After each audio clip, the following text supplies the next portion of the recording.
Dig it, sucker.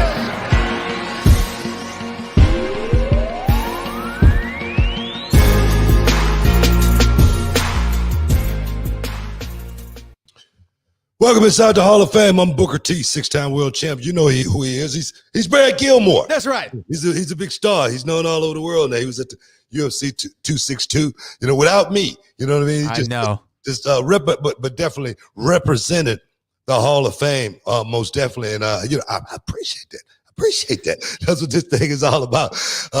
WrestleMania Backlash went down this weekend as well, and of course I was there.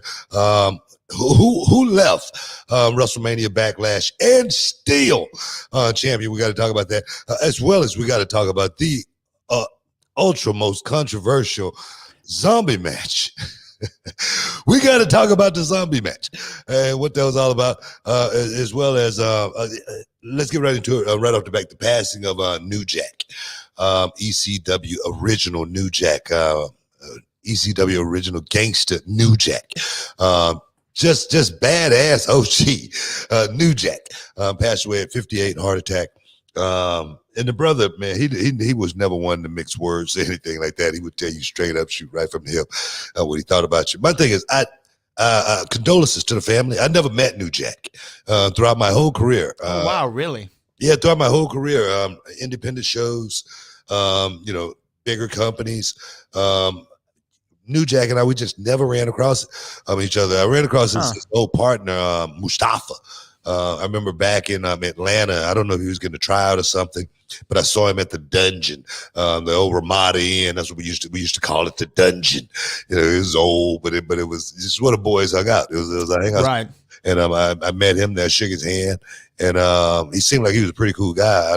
I don't know what ever happened with Mustafa, but New Jack, what do you think about New Jack passing at 58 years old?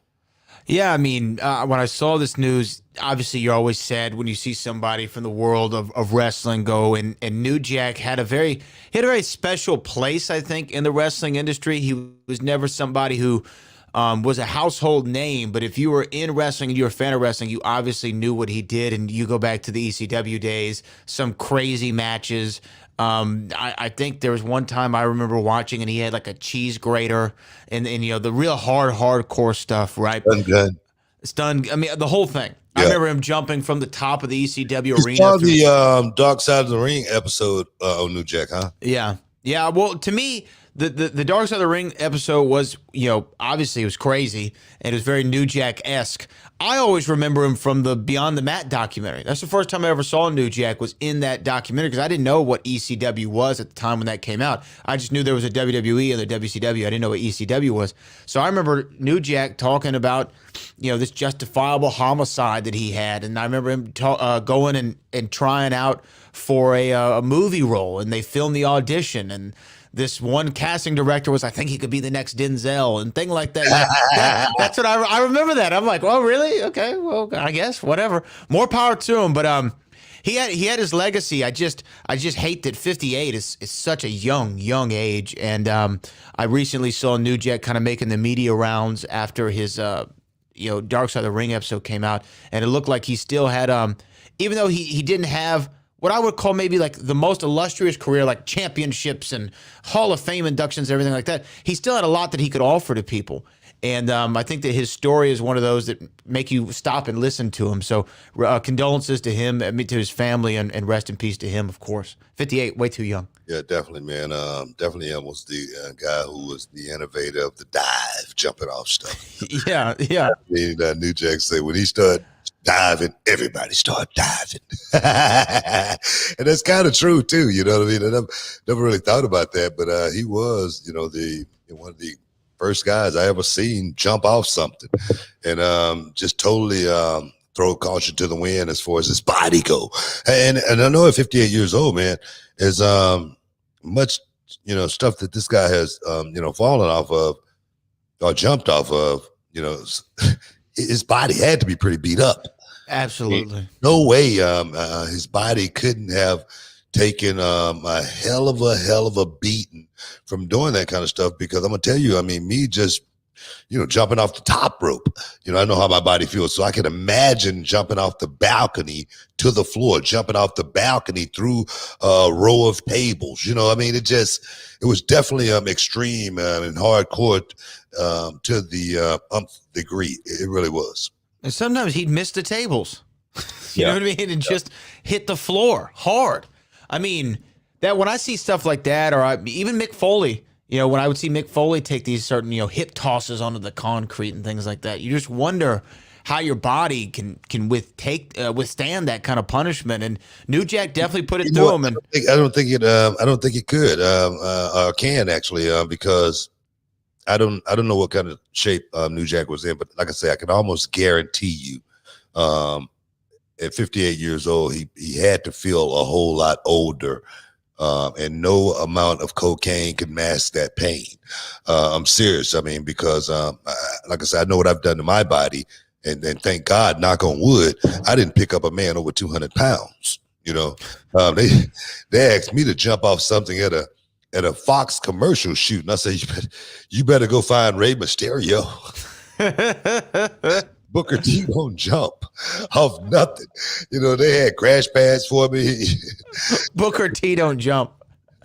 No, I don't jump. I don't die. Can somebody listening to this right now get the White Men Can't Jump movie poster and superimpose Booker as Woody Harrelson and say Booker T don't jump? No, I don't do it, man. I'm serious. I do not jump off nothing, man. I swear, when I used to do that damn Harlem Hangover, I used to be so scared. I used to be scared as hell on that top rope getting ready to do that, man. But I just did it for shock value.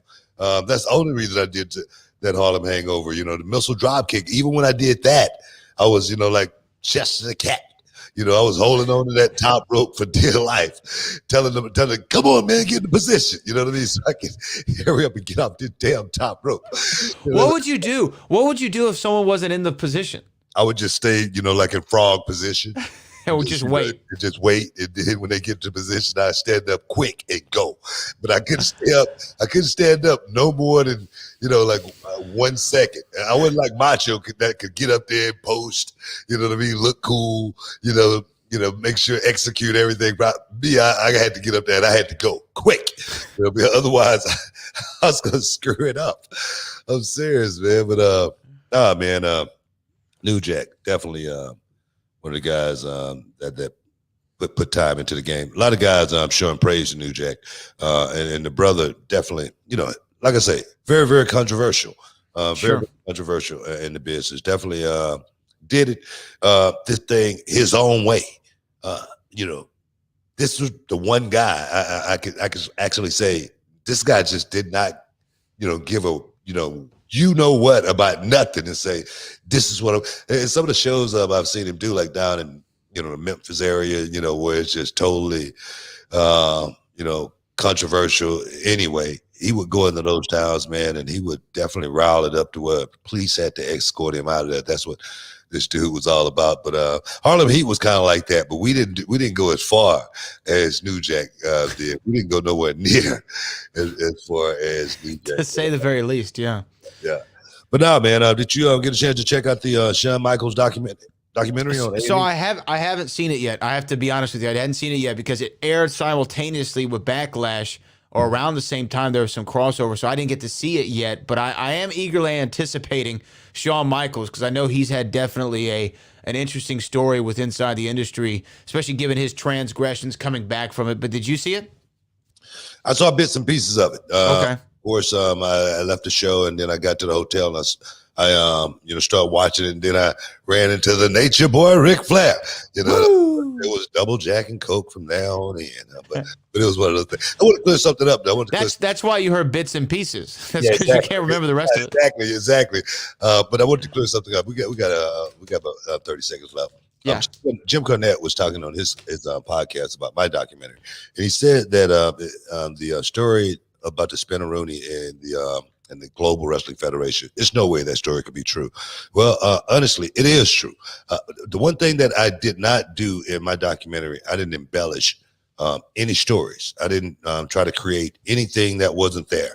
And I just want, him to know as well as I mean, if you want to ask somebody, you ask me, but just don't say it's no way that could be true, because you just don't know.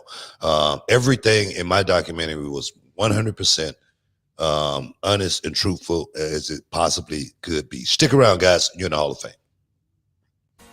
Hey, what's up, guys? It's Booker T, 6-time world champ, 2-time Hall of Famer, and this is for all up-and-coming professional wrestlers, male and female. You want to know the ins and outs, the do's and don'ts.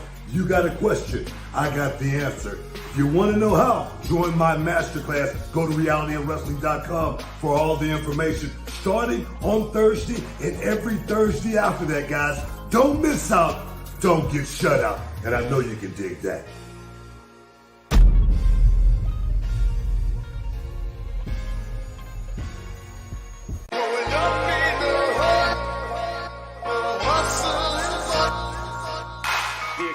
The Academy.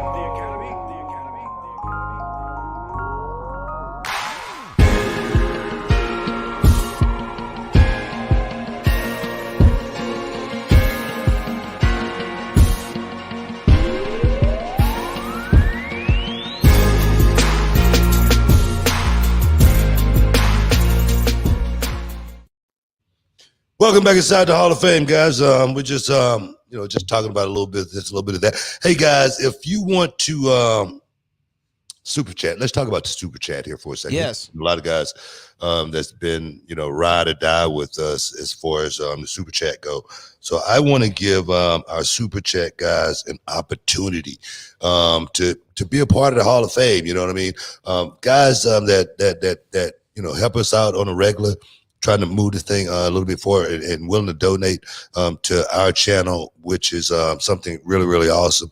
We want to be able to give back to these guys. I did an autograph signing in Dayton, Texas last week. And, man, it was off the chain, man. I had so many fans came out. I want to thank those guys. I was in Indianapolis, Indiana this past week. And, man, they came out and they supported the cause, man, which was really, really cool. And I'm always, down for, giving back.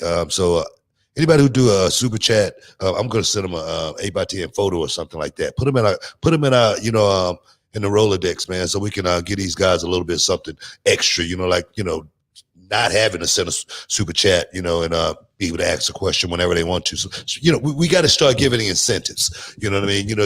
When you start serving hot dogs and Cokes, man, everybody going to show up,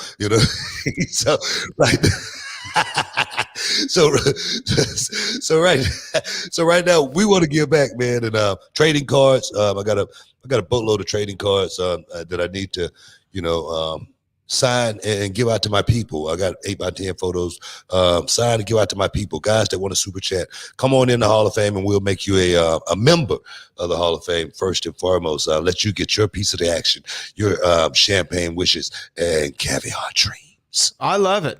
So send our normal guys, RDAB, the couple other guys, Nate, all the people who are always in there. Eric Church, real quick, to give us that $10 super chat. Eric, appreciate you, my man. Jackson, Mrs. Make sure we get your information, Eric, so we can make sure we get that out to you ASAP. Yeah, for everybody listening right now, we'll put it in the chat to send your information, mailing address to bookersocialmedia@gmail.com, bookersocialmedia@gmail.com, and we will get those out to you ASAP. Eric Church says, Jackson, Mississippi, checking in. That Reigns and Cesaro match was incredible. Who would you guys like to see Reigns challenge next? Him and Shinsuke would tear the house down. JPNSS. Oh, I guess Japan strong style versus Samoan strong style. So that's from Eric Church with the $10. Who's next? For me personally, I'm not a big Shinsuke fan as far as him being able to match up properly with Roman Reigns. All right, I just don't see that. But I do see a inter-cross promotion championship match with the number one guy from the Hurt Business, the CEO. Ooh. And that's Bobby Lashley taking over the whole damn wrestling world by going over there and beating Roman Reigns and doing something that not even King Booker, achieved. I see that's money for me. You know what I mean? Something like that. It's got to be somebody that's gonna totally match up size-wise with Roman Reigns. And right now, Roman is he's top notch. He's top notch, taking nothing away from Roman Reigns. He's the guy that I always said. You talk about how good that match was. Roman Reigns make everybody that works with him a better worker. As good as Cesaro is, he was a better worker working with Roman Reigns. And it's like that each and every time Roman is in the ring performing. Yeah, I think that last night was great. I know we're going to get to it more. I like the idea of Bobby. But I'm just trying to think, is there anybody else over on that SmackDown side? Who matches up with? That's what I'm trying to think. Who matches up with Roman? I mean, it's not that many guys in the business today that matches up with Roman. I'm sure Roman can go in the gym and put 4 plates on the bench and rack it. You know what I mean? Probably 5 to 10 reps. I don't know. I know Cesaro, he's another guy that can go out there and do it, but there's not a whole lot of guys that can go in the gym and, move that kind of weight just because of his size and his strength. It's just not that many guys. I mean, of course, Braun Strowman, but you name me 5 guys that perhaps can go out there and do that. No, you mean you're definitely right as far as guys who are on the table with Roman. There's got to be someone that we're not thinking of, and I know the chat's going to probably tell us here in a second. Big E. The chat's saying Big E, Nakamura, Big E, yeah, Damian Priest. No, he's nowhere near ready for a match like that. I don't think he's ready. No, I think he can get there. Bobby Roode. No, I mean Bobby will be a good candidate to put in there. And he looks the part. Yeah, he looks the part. Give me a couple more. Well, this is what the chat's saying. John Cena. No. John Cena's busy. All right, the guy's busy. Keith Lee. Keith Lee is on the shelf. We haven't seen Keith Lee in months. What's going on with that? Do you know anything? Is he injured? Well, I don't know. They've been really keeping it hush hush. Yeah. As far as what's going on with Keith Lee, but it's got to be something medically for a guy like him not to be performing. WWE don't let guys have time off like that just to sit at home and play video games and stuff like that. No, it's not like that. So it's got to be something going on with Keith Lee. But I do not know exactly what it is. All right, more people coming in here. Apollo Crews. You know what? I like Apollo. You know what I mean? Especially with the new voice, the new gimmick. Let me hear your Apollo Crews impression. Biggie. That's the only thing I remember him saying. Biggie. What about Mace? Mace ain't ready for that yet. Mace has not, established himself enough to go out there. I mean, come on, if Cesaro couldn't pull it off, what is Mace going to do? Yeah. Take nothing against Mace. I like Mace. He's he's my guy, but I don't think he's ready for that thing right there. Check this one out. Here we go. Drew. Not Drew. Karrion Kross. You know what? Karrion might be a name that you could throw in the hat that could show up to, TV and everybody go, oh, shucky, ducky, quack, whack. You know what I mean? Because that's something different. And I'll tell you, one thing about Kross, he looked like a grown-ass man. You know what I mean? Like he just came out the bar drinking a beer. And that right there is what the difference between, a lot of these guys right now that, well, I say, matches up with Roman. Just say, for instance, you throw Ricochet in there with Roman. What do you think that's going to look like? I mean, yeah, not great, probably. And that's what I'm saying. And we got a lot of guys like, that can go out there and fly around and do a lot of stuff, but when they get in the ring with Roman, it just doesn't look right. And the guy's not going to be flying around a whole lot. So, SMH says, "Book, train me, and I'll take on Roman." You don't want to do that. Okay, one more in here that I want to get to, but going back to your point about Karrion Kross, I mean, yeah, Karrion Kross to me, that guy's a total package. He's absolutely a total package. He reminds me of a heavyweight from back in the day. He's got a great name. He's got a great entrance. He's got a Scarlett with him who only adds to his aura. The guy's got it all, in my opinion. Well, I mean, the one thing I gotta go back and do a little bit more research on Karrion Kross, just because he looks the part. Yeah, okay? He looks the part. That part is of him. We don't have to worry about that.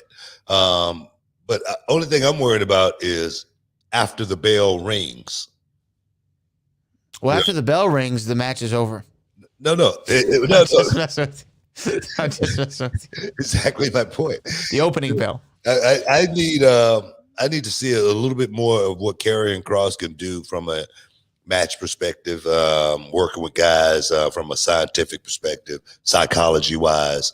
I haven't delved deep enough inside as far as what Karrion Kross go out there and do. Thing I know about Karrion Kross is when he walks out of the curtain, his appearance money says, man, this guy here, he could be, like they say, the next big thing. He could be the next big thing. I know he's coming off of an injury, and that kind of stuff right there in WWE, it could definitely hold you back. Guys that's injury, get an injury here, injury there, get put in a position, running with a belt or something, boom, get injured. So I don't know. I gotta look inside Karrion Kross a little bit more. Me myself personally.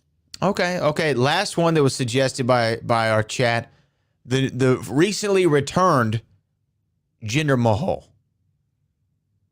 Jinder might be a candidate.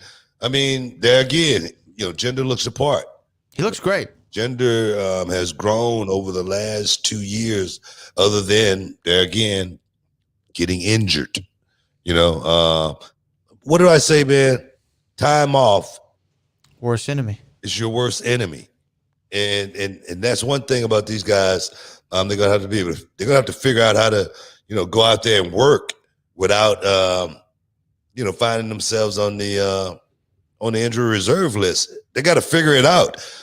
Because most of the great workers that worked at the top level, they didn't get hurt a whole lot. They just did not get hurt a whole. They always was able to go out there and figure it out. So that's my thing. We're gonna see. We'll figure it out. Stick around, guys. You're in the Hall of Fame. Back in a minute. This is Booker T World Gym Arena in Texas City, the home to the Reality of Wrestling Training Center. It's a 20,000 square foot facility with more than 50 full-time students and wrestlers from around the world. Inside the World Gym Arena sits a 9,000 square foot venue set up for weekly shows. From up top, 1-2 moonsault, where our students showcase their skills in front of a live audience. What he's done here is awesome. He's created opportunity, and he's creating great talent, as you guys well know. In the back, a full weight room. 6 up! Complete with state-of-the-art equipment and personal trainers. There you go. Two more. A full staff and office personnel. One more. Running the day-to-day operation. We have interview sets for TV production, promo classes, quarterly combines. We evaluate progression and team building. Referees, commentators, ring announcers, and live television production. At the World Gym Arena, we don't just teach you how to become a professional wrestler, but an elite sports entertainer. This is Reality of Wrestling.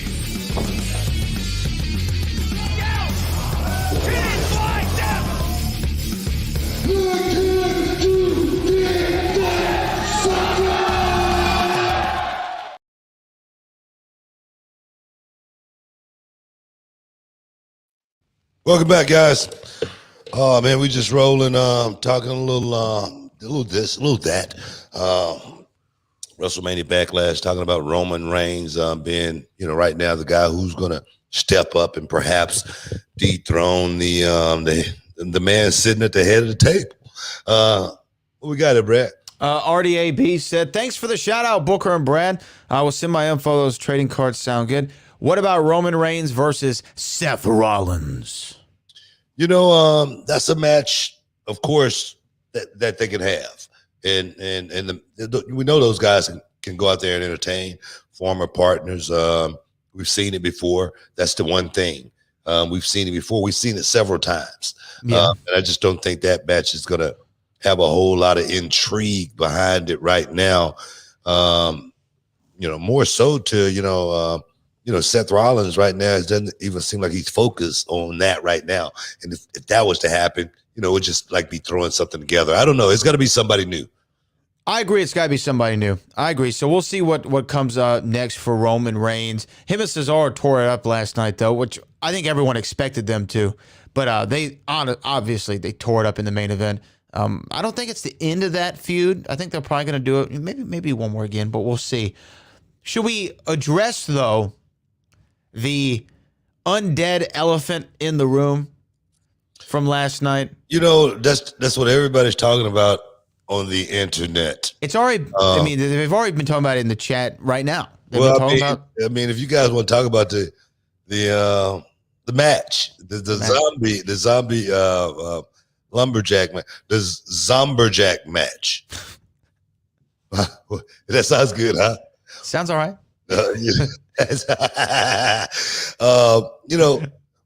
First of all, we was talking earlier about it. Yeah. And you said that the Zomberjack match didn't actually, it didn't bother you that much. It didn't bother me as much as other people did. Why didn't it bother you as much? Because, and I told you this too, and I'm glad that we're talking about it now, because I said when I watched it, I saw a check.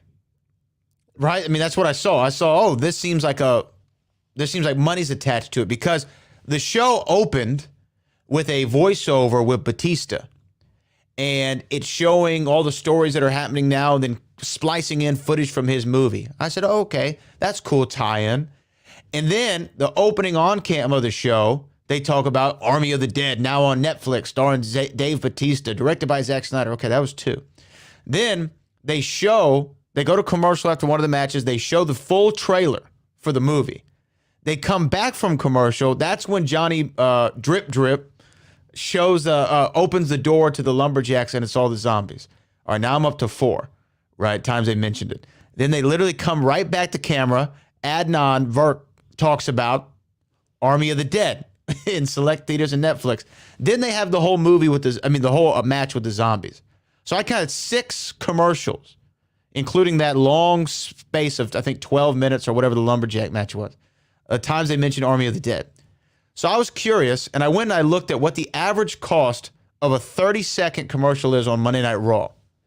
Average cost of a 30-second commercial on Raw is $13,000 to run a commercial on Raw, right? $13,000, according to the PW Torch. All right?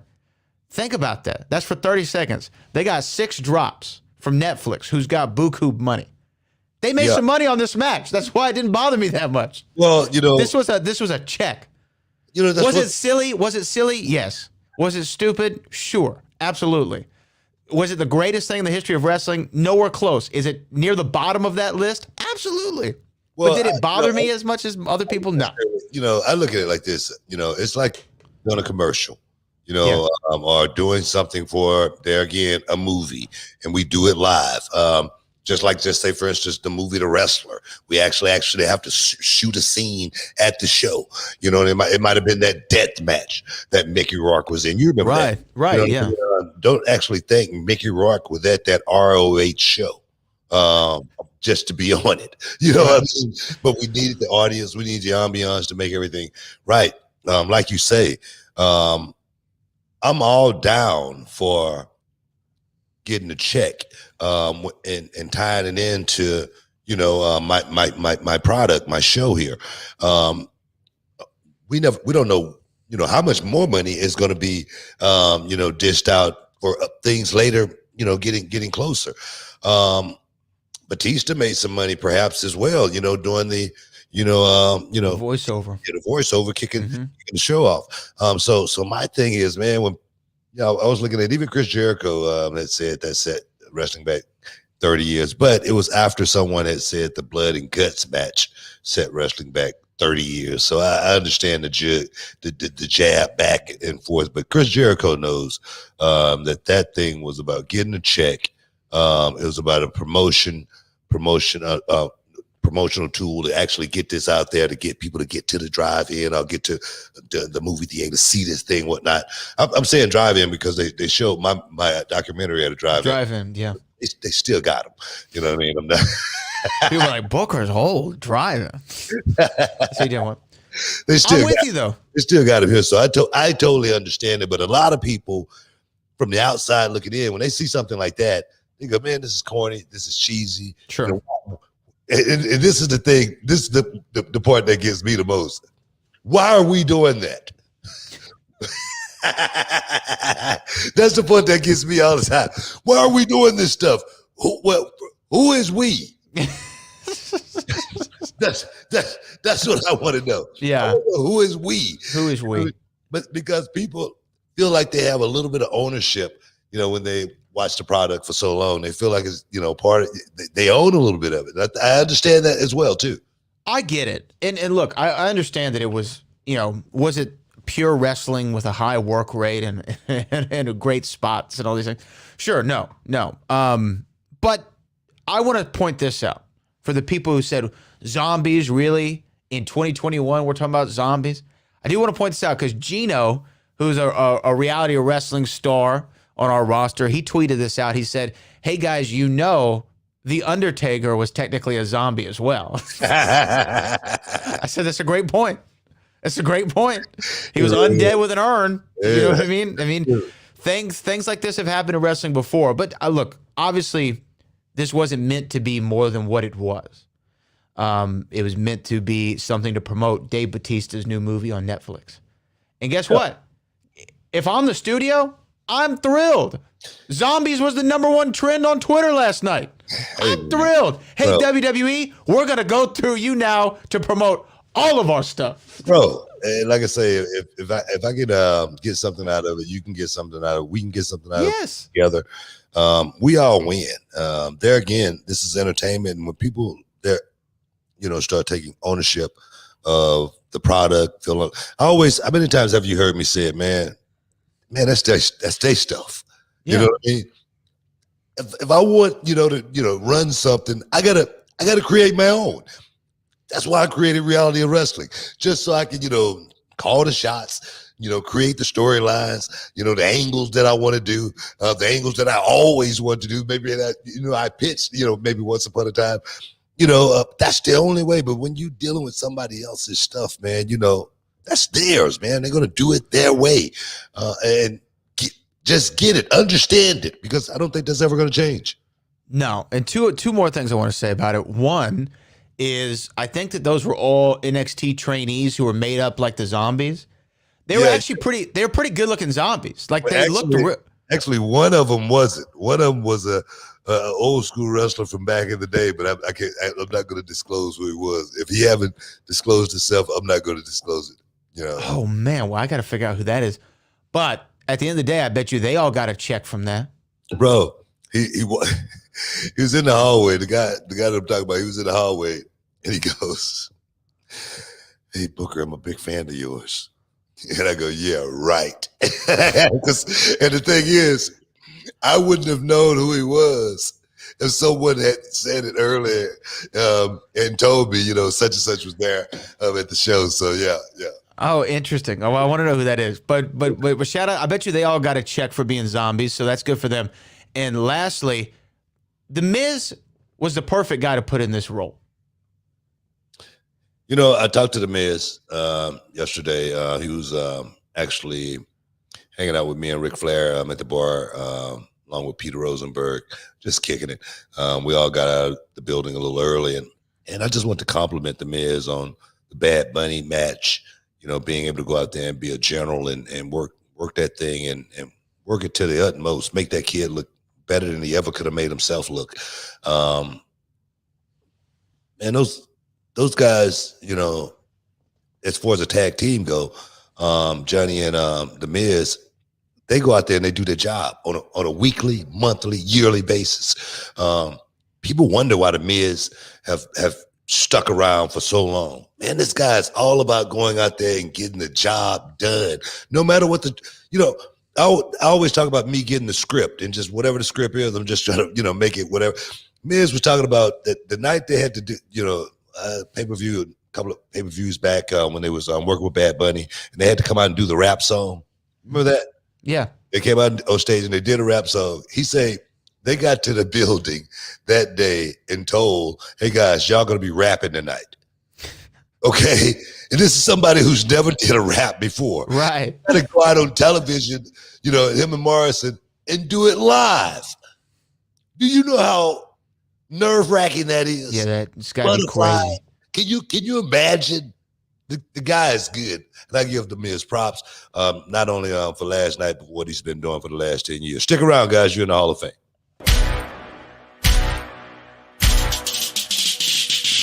Brian, I know you're actually one of the most underrated talents that's ever been inside a reality wrestling ring, but you're not the talent. Me beating you, becoming the greatest reality wrestling champion, it's not personal.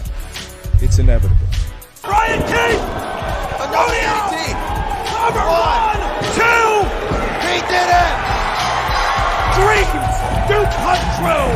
This is the bounty of all bounties. Are you ready to cowboy up? Brian Keith, after all these years, cashing in and becoming the new reality of wrestling heavyweight champion. It was an awesome night. But this business, guys, has always been built on rematches. You want your rematch? I'm a fighting champion. You don't work hard like I do. You don't want this like I do. What do you want? Family? I'll bring your snot-nosed kids, your wife, your old ass. I just want to let both of you guys know something. This match will be held inside the steel cage. Lives get changed inside that match. Inside that structure, no one comes out the same. Will history repeat itself? Will lightning strike twice? Brian Keith is 15 feet in the air. Brian Keith from up top. Unbelievable cover. No break. And Ryan Davidson, I'm here to answer the call. You get mauled. Welcome back, guys. Oh, man, it's raining like crazy here, It's man. nuts. Friendswood today. Hope you guys are safe out there, keeping dry and whatnot, man. But I want to play some golf today. I've been on the road ever since Friday. I got here, and I'm like, man, I'm going to get a chance to get on the links. And man, it's been raining ever since I got home, and it's supposed to be raining for the next 4 days in Friendswood. So I'm a little hot about that. But you know, we roll on. I got to see you later. You're hot about that? You're mad at the weather? Man, come on, man. When you're on the road working and you got something on your mind that you know you can't wait to get back home to, you know, get a little bit in, like flying my helicopters. I can't even do that. Just because it's raining, go play around. I can't even do that. You know, just say I want to go to the beach. Can't do that. You know what I mean? So I'm gonna just chill, try to relax a little bit. It's all good. Rain really does suck. RDAB, what about Roman Reigns versus a baby-faced John Morrison? John Morrison has never had his shot at a world title. His wife is in NXT now. Easy for me to say. John is my favorite. Johnny Drip Drip versus Roman Reigns? You know, I like Reigns versus Drip? I like John Morrison, but this is the thing. This is what will have to happen. The Miz and John Morrison would have to have, you know, broken up. They can't be a team going into a match like this if we're going to get John Morrison the rub, first and foremost. John Morrison would have to go on a streak of winning some matches because, you know, when the last time we seen John Morrison win a match? It's been a minute. Okay, so you just can't jump, you know, out of, you know, one thing into something else. And for me, make it believable. It's got to be anything that we do in this business. It's got to be believable. It's got to be some traces of, actual, man, this could actually happen, So I always been one of those guys to not think, like wrestling is like Furious 5, where the guy is doing a car chase and he, hit a bump and the car goes up in the air and turn a full 360 and land and keep going. We're not going to go that far. All right. We're not trying to, make you, think like that. Like, man, this is not real. We're trying to make you think that it is as real as it possibly can. And I just think John Morrison would have to be revamped in order to be put in that situation. I could be wrong. You could be. But I don't think so. Yeah, I mean, he couldn't go into the match with the kind of, he's got some funny kind of hairstyle going right now, where it's like up in the front, but then and just the gimmick, the drip. Yeah, exactly. When he was John Morrison, playing off the Doors, John Morrison, that's the guy that, would have to come back and go on a run, because Morrison, he has all the tools, man. He's a handsome guy. He could actually go out there and work. He knows the system very, very well. He's totally unorthodox and different than any other wrestler on the roster, So I really think John Morrison could definitely have a run if situations are a little bit different for him. Yeah, so we'll see what happens for him. And I don't know who's next for Roman. Maybe it's they. Like I said, I think they run back him and Sheamus. What did you think though of there's 2 triple threat matches on the show, but the WWE title match, Drew, Braun, Bobby, these 3 guys beat the holy hell out of each other for the whole show. And it reminded me of something that you and I have been talking about on here for, I think, at least over a year. In that picture, people do want to see heavyweights. It's the heavyweight title. You want to see heavyweights go after it and throw those bombs and those haymakers and beat each other up and slam them and power moves, old school wrestling stuff. And these 3 guys went out there and they absolutely delivered, in my opinion. Yeah, man. I said, and the right guy walked out. And I said this was, looked like this might be the year of the heavyweight. Yeah. So yeah. Braun Strowman, Drew McIntyre, Bobby Lashley. On the internet, nothing but high praise for this match. These guys went out there and they worked. They pulled off a great story. At the end of the day, the psychology added up.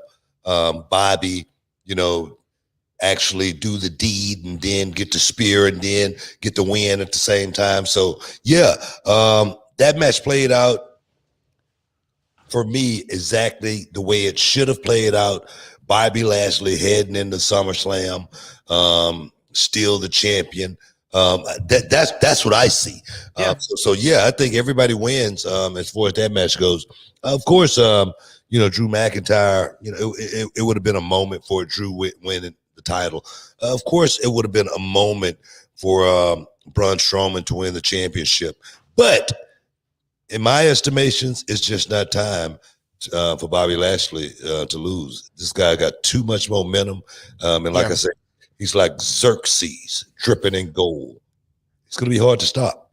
I agree with you. And I think that unfortunately for guys like Drew right now, Drew's just a victim of poor timing, because at any other moment, Drew would be the WWE champion, hands down, no questions asked. That's the guy you run with. He's got the book out. He's got the story. He's got the look. He's got it all. But Lashley is he's doing such a hell of a job. You cannot convince me that the idea wasn't, okay, we'll put the title on Miz, then we'll put it on Lashley, and then we'll let Drew win it at WrestleMania in front of the fans, right? You can't tell me that wasn't the plan. Had to have been the plan. And then they saw, whoever they is, the powers that be saw Bobby running with this thing, and it works perfectly. Him and Envy, great pair. Bobby's putting in the best matches, best performance. He's gained that championship confidence to where he has really taken over in the ring. This is a guy who's working like a veteran, working like a general, looks like the heavyweight champion, walks, acts, and wrestles like the heavyweight champion. And he needs to hold on to that thing until we can have the match with him and Brock. And I don't even care who wins that match. I just want that match for the title, him and Brock. Bobby should win it, but I don't care who wins. That'd be a great match. I mean, it's definitely a match that's, just just hanging. It's in the wing, just lurking.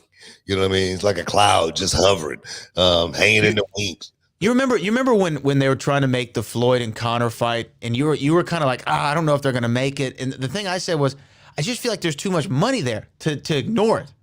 That's what I feel like with Bobby and Brock. I just feel like there's too much money there.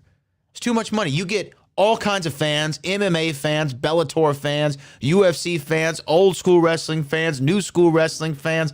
I mean, it's everything. It's everything you want in a match. I mean, it's definitely a marquee match. You know, it's definitely a match that's WrestleMania worthy.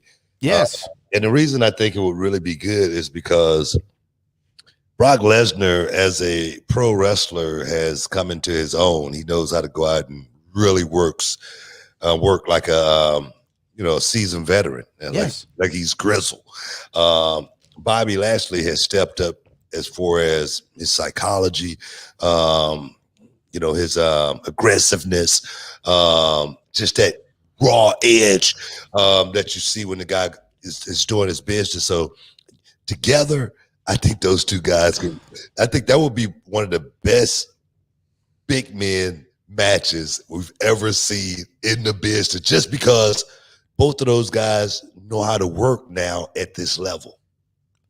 And think about how many times they've tried to do like the prototypical looking guys going against each other, like the big guy versus the big guy. A lot of times those matches don't pay off like you want them. But in this case, both these guys are legit athletes.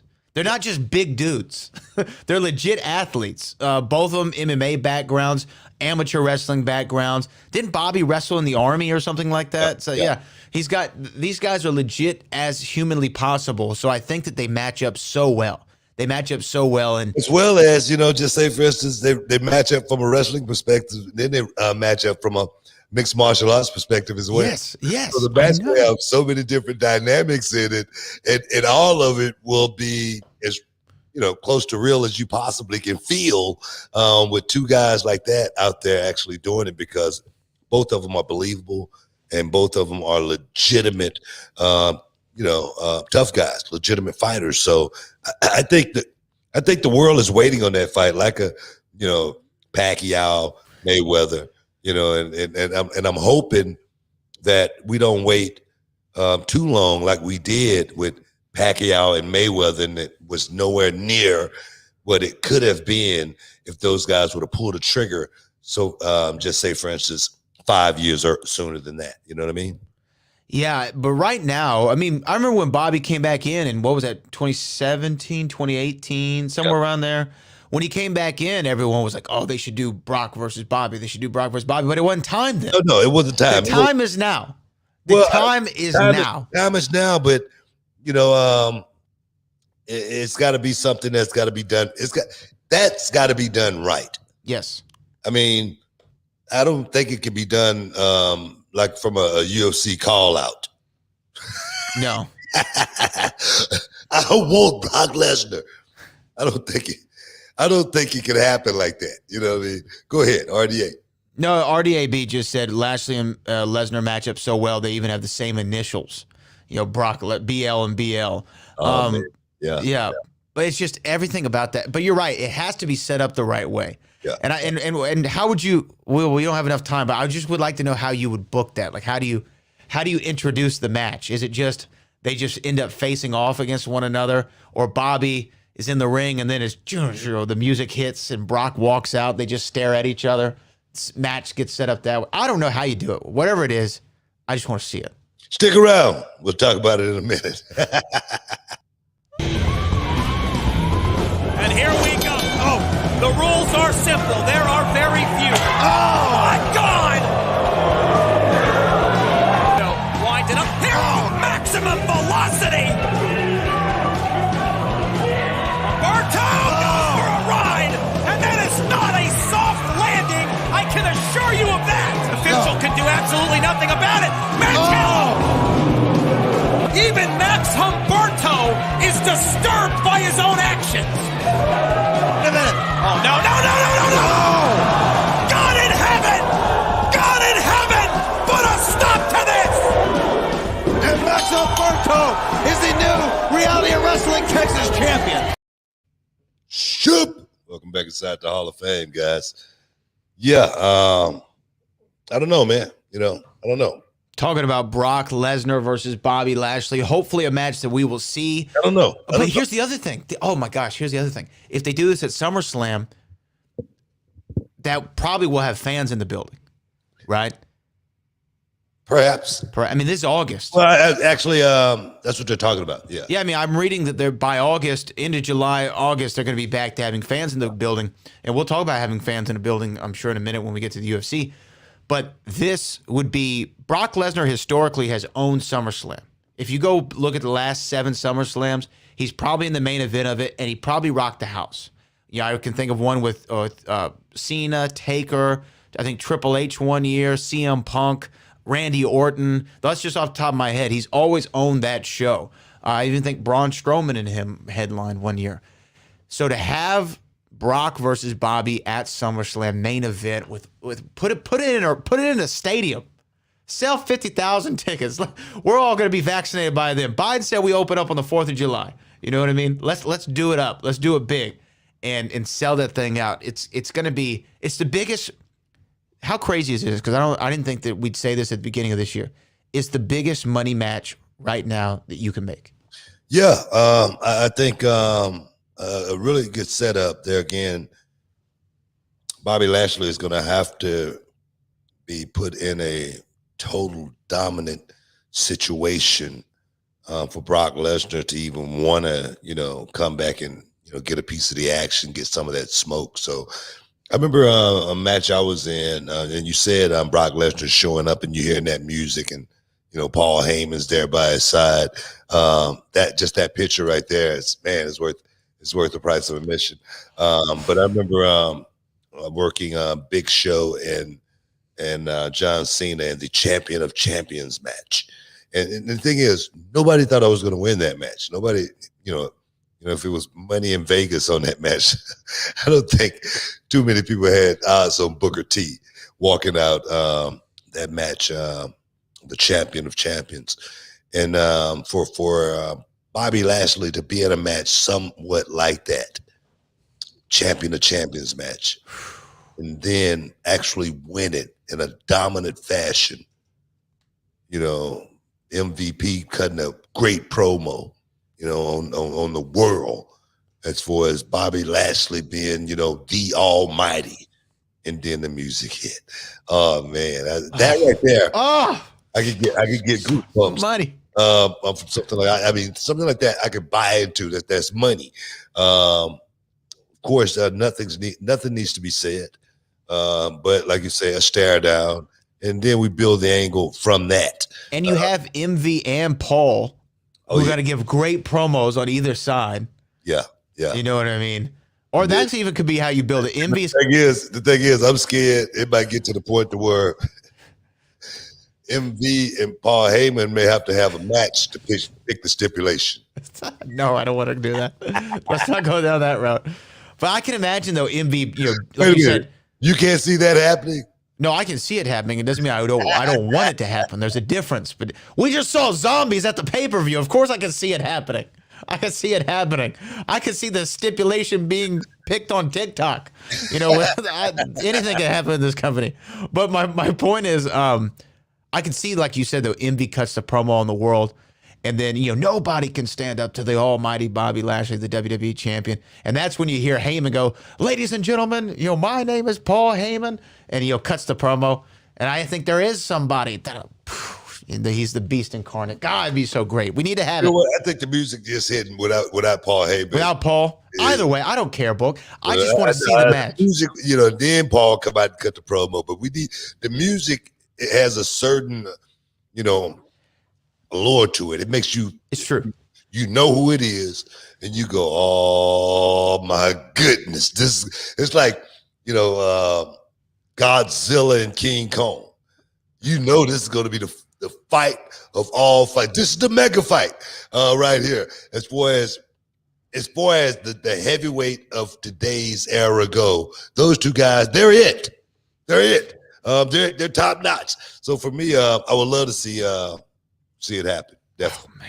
Oh man. Well, hopefully hopefully we get it. Somebody in the chat at Imperial said he wanted to see SummerSlam headline with Brock versus Bobby and Rock versus Roman. That's a hell of a card right there, but that sounds like a WrestleMania card. Nevertheless. That's like a dream card. yeah, it sounds like. How old? Rock's got to be 50 now, right? I think last I heard, Rock was 49. 49. So he's closing in on that number. He's closing in on 50. He looks great. He looks great. I mean, you could tell he's not missing any time in the gym. He's got personal gym that he takes everywhere with him on the road. Yeah, isn't that nuts? You can tell he's been utilizing that. What do you call it? The Iron Paradise. Yeah. I mean, and hey, bro, do what you got to do, man. Body beautiful. You got to get in the gym and train, dog. Because I'm in the gym training, and I'm in the gym training hard every week, every day. But what else we got, man? What else we got on Backlash? Well, the other big match was you had another triple threat. Bianca Belair and Bayley. That was the one right there. Man, they tore it up too. Oh, I'm gonna tell you right now. I give Bayley props. I said something about her on the kickoff show. I said she ain't about makeup and perfume. You know what I mean? Right. She ain't about having the glitter outfit. It's about Bayley's like Thug Rose Nama Eunice. Thug Rose say, I'm cutting my hair because I ain't got time to look pretty right now. I saw Thug Rose with a wig on one day at one of the shows, and she looked totally different. She actually looked great. But so it's not like she can't look good, but she know, look, man, it ain't time for me to put lashes and nails on right now. It's time for me to go out here and get busy. And that's the difference between Thug Rose and all the rest of those ladies. That's the difference between Bayley and all the rest of the ladies on the roster. That's what makes her different. It's not about anything other than going out there and taking care of business. That's what I like about Bayley, as well as we talk about ring generalship. Bayley, is the reason, Bianca Belair is as good as she is right now. Because if I was Bianca Belair and I was down there in NXT and I was trying to learn this business and I was looking at the ones, that actually work at the next level, and I wanted to try to emulate those people, Bayley would be the one. You know what I mean? So, and for me to actually get in the ring with Bayley and sit under the learning tree and pick up all of the tricks to the trade, man, I'm gonna tell you right now, taking nothing away from Bianca Belair, Bayley is she's the star, and Bianca Belair is Bayley. So I appreciate that whole thing right there. The ladies definitely did their job. They rocked it. No, Bayley's been great, and Bianca is another one who's just what a mega athlete. What a great presence about her. She's got a great build. And she's only getting better with every performance. To master the craft, and you're in there with people like Sasha Banks. You're in there with people like Bayley. You're only going to get better. Iron sharpens iron, and that's all that's happening in these matches. So I loved it last night. Yankee fan 255.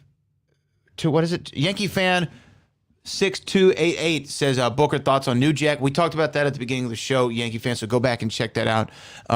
RIP, of course. And then Nathan Valinsky, Bobby beats Roman fires Paul, Lesnar comes in with Paul, and you get Paul versus MVP and Lesnar versus Lashley. That's another way to do it. So people still wanted to see that match in the super chat. So there you are.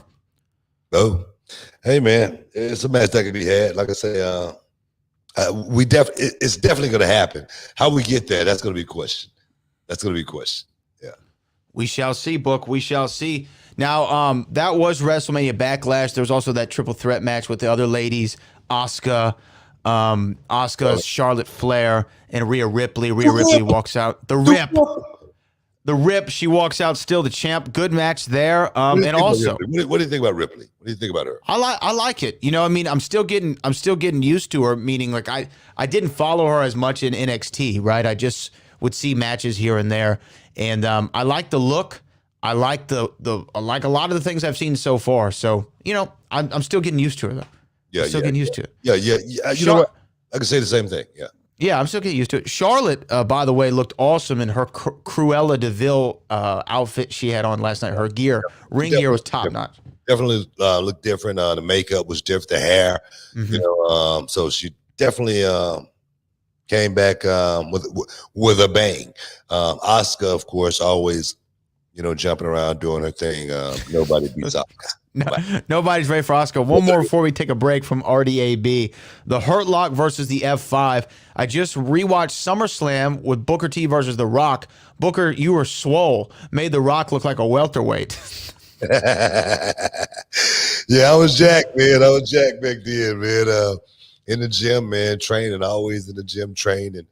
One thing about myself back then is, you know, the guys always used to, you know, find themselves a gym as soon as they you know, get to the hotel. Hey, man, let's go find a gym. You know, and I would always tell those guys, look, man, I ain't working out today, man. Yeah, I just don't feel like it.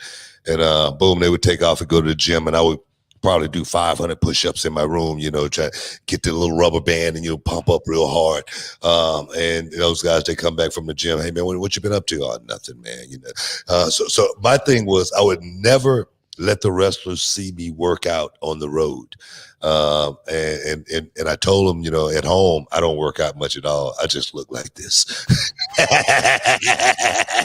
So you got to use a little reverse psychology, especially on people like The Rock, man. That sucker, man.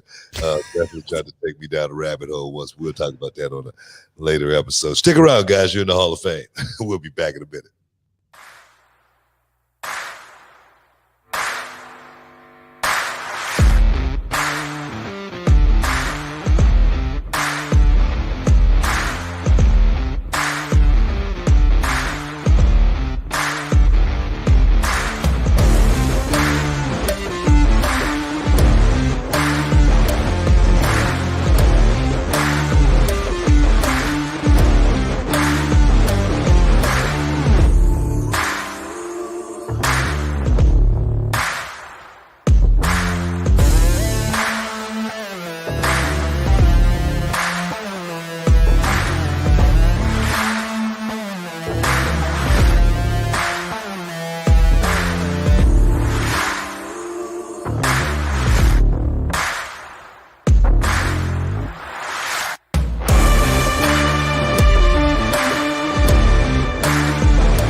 Welcome back, guys. You know, let me go ahead and get it out there. The Rock story.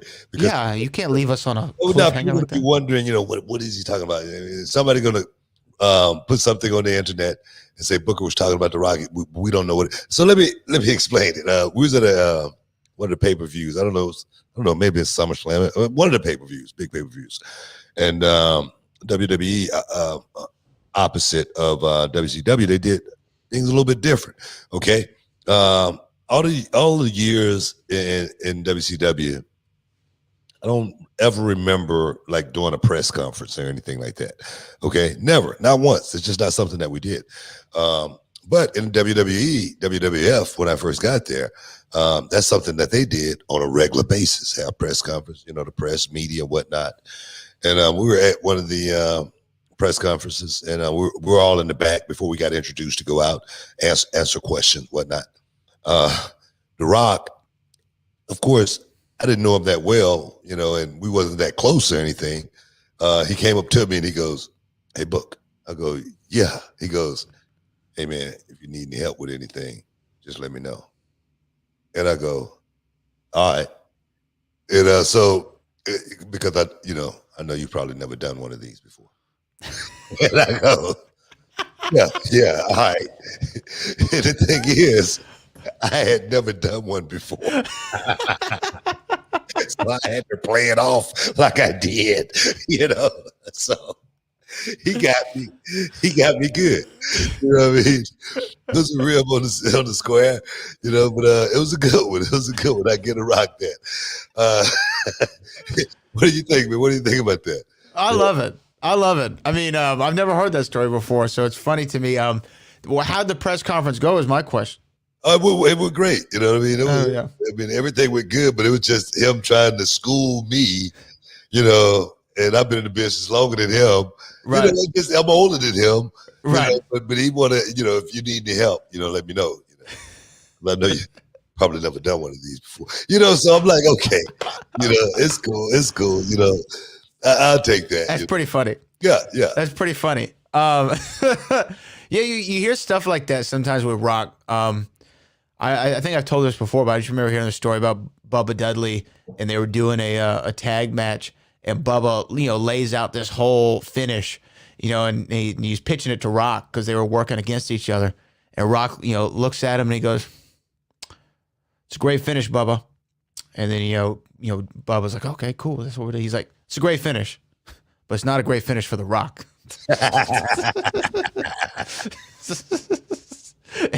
And Bubba Ray said, "I wanted to kill that man when he said that." It's a great finish. It's not a great finish for The Rock. And I'm gonna tell you right now, that's probably a true story. Oh, I believe it. I believe it. True story, man. The son of a gun was arrogant, man, in a certain way, but it wasn't like he was trying to take you off or anything like that. It was just confident, you know, overconfident, you know, oozing confidence. And I get, you know, you got to have that, especially in a business like this, especially out in Hollywood. You got to believe in yourself. So, yeah. For sure. Solid Monster, a friend of the show. Solid Monster coming with the $5. Saw you were live. Hope both you guys are doing well. Fans back soon. Let's hope. Let's hope. So, yeah, hope so. Hope so someday. But, yeah, well, Book, speaking of fans back. Yeah, man. UFC 262. The fans were back in the building here in H-Town, man. H-Town did it big, hosting the event. And I tell you, I'm watching it on television. It looked like it was jam-packed in there, man. 15, 16, 17,000 people.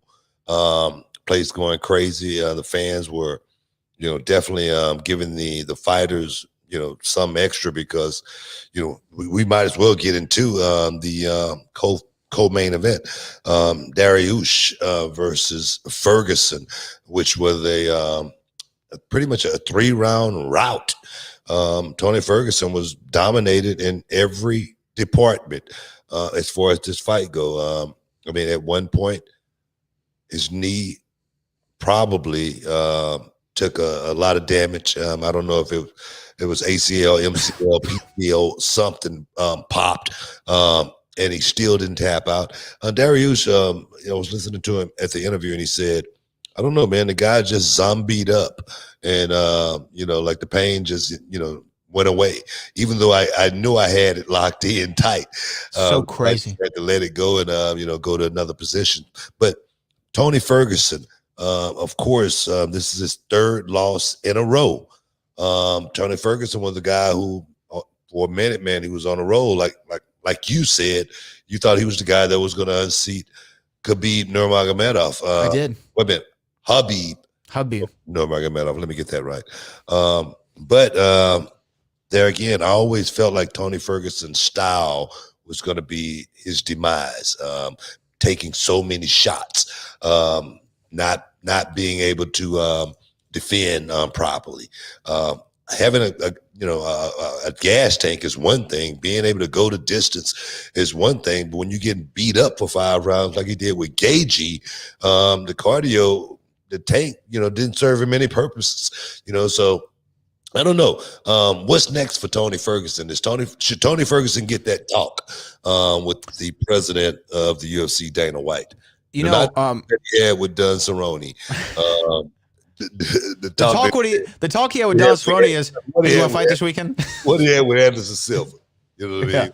We're going to go put you out to pasture. What do you think, man? What do you think about Tony Ferguson? Well, he was asked that. Dana White was asked that question at the post-fight press conference, and Dana White said, "Yeah, you know, I don't know. You know, we're gonna have to do something." Tony, we were talking about it at the fight with some of the other members of the media. Tony got his soul taken in that Justin Gaethje fight. At the end of the day, he got his soul taken, and he hasn't even looked a semblance of the same since that fight. And I think that 3 losses in a row from a guy who was at one point the interim lightweight champion of the world, and taking all the damage that he did in that Gaethje fight, taking the damage that he did in that Charles Oliveira fight, taking the damage that he did. Dariush said he heard something pop, right? He heard it pop. He felt it pop. Yeah. Taking all this damage at some point it's like, hey man, like I know that you're a zombie as you've been referred to, but you got to start thinking about preservation here. Life after fighting. Taking this kind of damage and staying in a heel hook just to prove that you can stay in the heel hook, that's not gonna make your 40s and 50s that great of an experience. Do you know what I mean? So at some point you do have to step in and say, hey man, look, no one's been in as many wars as you. You're a legend of the game. That crowd was so loud for Tony Ferguson. Television didn't do it justice. They loved that man when he walked through the curtain. They loved him. Well, I tell you, I don't know if you ever seen the on YouTube the trash talk videos. When one fighter is trash talking, sure, and then go out there, epic fail. Right. That's what happened to Tony Ferguson in this fight right here. I mean, at the press conference, he really, egged on Dariush to the point to where it was almost like disrespectful, even to the point to question him as far as going and train with another man, and by him going and train with another man, that makes him lesser of a man, stuff like that. And I just wonder where that fighter mentality come from to think like it's almost like pit bull like mentality, right? Where you just it's nothing about anything other than fighting, and that's what I see with Tony Ferguson. You say, where is he going to go? Now the question is, what is Tony Ferguson going to do when there's no UFC left for him? Is he going to be one of these guys that we, find in bare knuckle fighting championship? Is that where Tony Ferguson going to go? Because the same thing is going to happen to him if he, leave the UFC, go to Bellator, leave Bellator, go to one championship, go to PFC. It doesn't matter where Tony Ferguson go. The fight is going to, still be a fight, and this guy is not going to be getting any better at this stage of his career, especially after these last 3 wars. Tony Ferguson, it's going to be hard for this guy just to train after his last 3 fights because all of them have been straight washes, beatdowns. And me personally, I would hate to see Tony Ferguson go out like that. Just say, for instance, throw him in there with another killer and they do the same thing to him, and it's from that point, what do you do with him?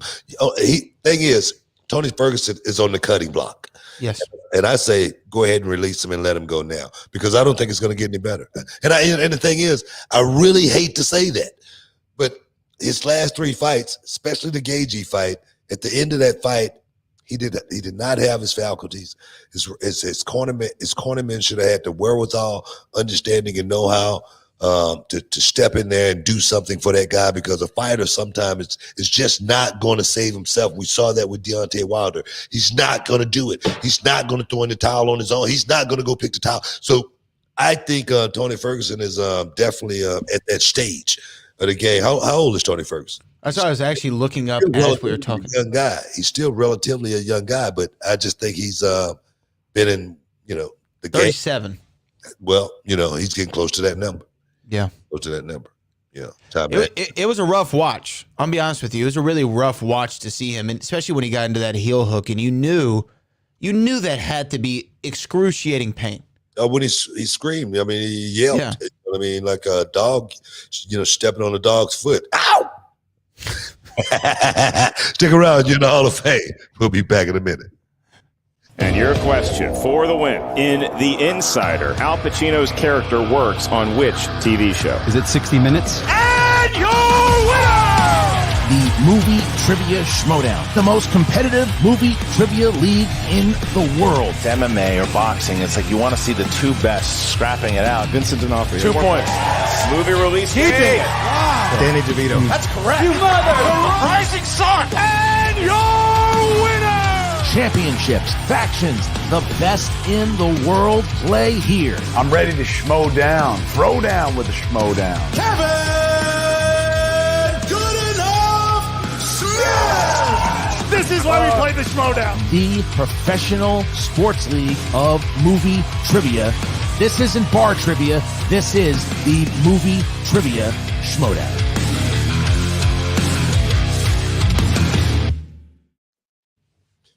Welcome back, guys. We're about to wrap this thing up. We got one more seg here to go through. But yeah, man, we're talking UFC 262 went down here in Houston, Texas. Brad Gilmore had the pleasure of being there live, cage side. Give me the experience, man. Tell me what it was like. I'll tell you what, Book. It was pretty sweet. I'm not gonna lie to you. I wish you were there though.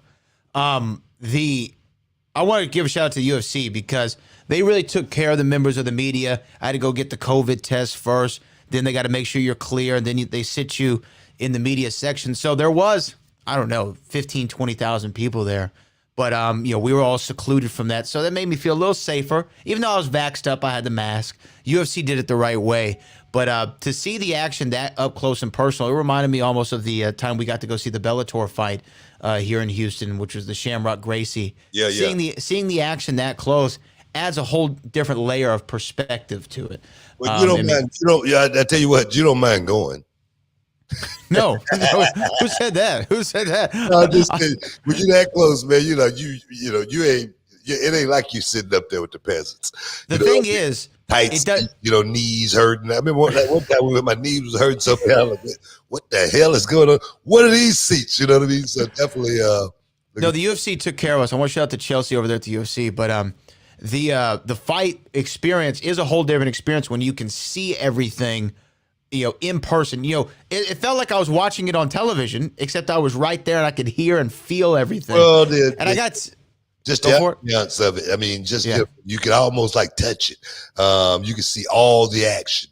You ain't got to, you ain't got somebody standing up in front of you. Right. I'm like, come on, man. I mean, everybody wants. So trust me, I know. That feeling right there. It had to be a good feeling. Then the main event, Charles Oliveira stepping up against Michael Chandler for the championship. I tell you, I called that fight exactly the way it was going to go. I felt like Oliveira has grown up, literally boys to men style. This guy has cut his teeth in the octagon for quite some time, and just to watch him grow into the fighter that he is right now, which is a complete 100% fighter from grappling, wrestling, jiu-jitsu, boxing. He has all the tools. He took a shot on the chin early with Chandler, first round, and actually one shot was like to the back of the head. And that shot right there seemed like it knocked his equilibrium off. But it looked like he might have been out of it for a second. Well, it seemed like he knocked his that shot to the, like to the top of the head. It could shake you. And, but what impressed me was Oliveira composed himself. He got himself back together. He went into his guard. And from that point, he didn't take a whole lot of damage, even though Chandler was still trying to rain down, big shots, trying to rain down big elbows, but still keeping composed and getting through that first round. Let him know, I'm still here. As well as at the end of that round, you can go back and, watch it. Even though Michael Chandler was on top at the end of that first round, Charles Oliveira got up first. I didn't notice that in person. I'll have to go back and look at that. But what I noticed about that first round was two things. One, the first thing that I noticed was I was very impressed with Michael Chandler and Charles Oliveira in that first round. But the first thing that I noticed was when they were standing up, how much bigger Charles Oliveira was than Michael Chandler. Michael Chandler was a stick of dynamite comparatively because Charles Oliveira had a great reach on him. He was much bigger. He was taller, lankier, so he was able to wrap him up on the ground effectively, I thought, in the first round. And then there's the second thing I noticed. In the first round, I saw Oliveira backpedaling a lot because Michael Chandler was coming after him, and you'd see him keep backing up, not engaging with Michael Chandler, who was the aggressor early in that round and later in the round. In that second round, I don't know what happened. I don't know if Charles had a light bulb moment. All of a sudden, he started dictating the pace of the fight. he went right to the center of the octagon. He started to walk down Michael Chandler, and that is when he landed that beautiful right hook. That was the first thing that knocked Michael Chandler down, and then jumped on him, and then you have the new lightweight champion of the world. So I didn't expect, if Oliveira was going to win, I didn't expect for it to be with his hands. I did not see that happening. I thought he almost had a rear naked choke on Michael Chandler in the first round. Michael Chandler, strength, kudos to him. Guy had a lot of strength, stood right up, and then jumped backward, flat back bump on Charles Oliveira to try to break that. So there was a great fight for as long as it lasted. Definitely one of the most entertaining fights on the card. But shout out to Charles Oliveira, who got the job done, as you said, what happened. Yeah, and the thing is, Michael Chandler stepping into the UFC fresh out of Bellator to get a championship title match, that quick after one fight, definitely, it spoke volume. But does Chandler go to the back of the line now? Because I was listening to Michael Chandler talk at the press conference, and he said, I plan on being back inside the octagon with Charles Oliveira for that championship inside 12 months. I don't see that happening. I just don't see that happening because there's no reason for a rematch or anything like that. It wasn't like the closest fight that we've seen in the world or anything like that.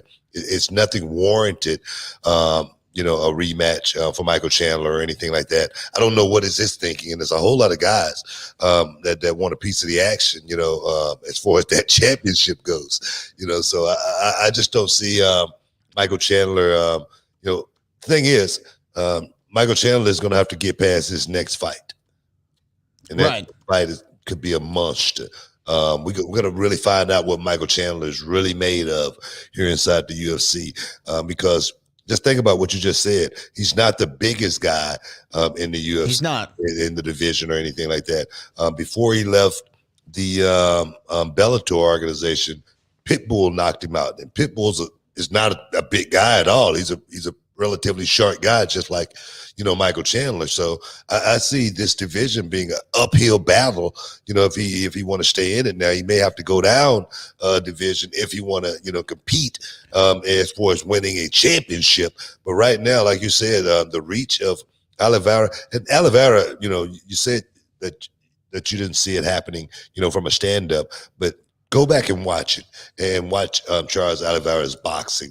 Watch his right hand after he throws the left hand. The right hand is right on his ear, man. I mean, he's like on the phone the whole time. Just it's so hard to tell a fighter to keep that right hand up after you've thrown a left hand. You just want to lag a little bit, and his technique, his style was totally on point to set up that knockout, and he went out there and got it. And, big props. Congratulations to Charles Oliveira. They had a huge parade for him in Brazil when he came home, man. Which that's awesome.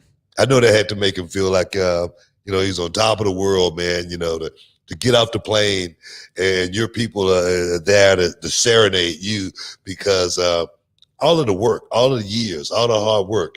I've seen him do one of those specials on Charles Oliveira.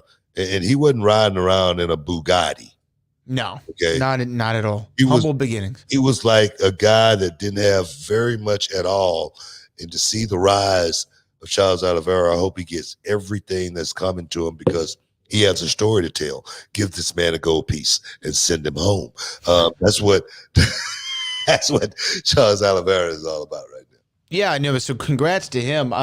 Do you think, let me ask you this, do you think that the winner of Poirier-McGregor would be the next likely opponent for Charles Oliveira? Yeah, I think so. I think that's Conor McGregor's, modus operandi. If he can get past this fight, he got a title shot waiting on him. If he could just get past Poirier, you know what I mean? If I could just go out here and somehow get through this man.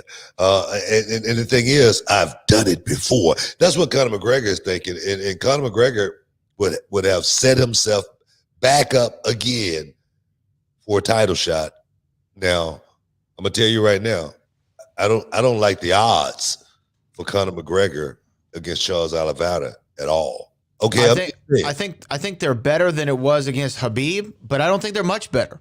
Again, I think that Conor would run into some of those same problems that Chandler ran into because Charles Oliveira is deceptively big for a 155-pound guy.